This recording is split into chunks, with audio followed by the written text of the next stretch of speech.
বাবা, আমি তোমার পছন্দ করা ছেলেকে বিয়ে করব না। বিয়ে করলে আবিরকেই করব। তোর এত বড় সাহস, বেয়াদব মেয়ে আমার মুখের উপর দাঁড়িয়ে বলছে আবিরকে বিয়ে করবো। আবির একটা অযোগ্য ছেলে, ও মাত্র 40,000 টাকা বেতন পায়। আমরা যে ছেলেকে ঠিক করেছি সে খুব ভালো, 1 লক্ষ টাকা বেতন পায়। অন্তত তোকে নিয়ে আমাদের চিন্তা করতে হবে না। আমি 40,000 টাকাতেই হ্যাপি থাকবো বাবা। আমি যা বলেছি সেটাই হবে, তিনি আর একটা কথাও শুনতে চাই না।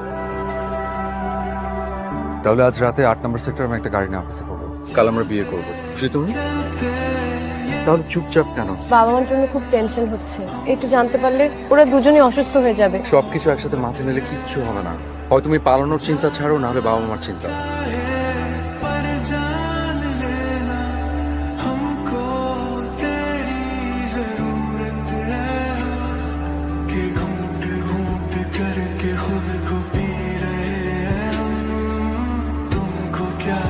আমরা এখানে কেন আসলাম?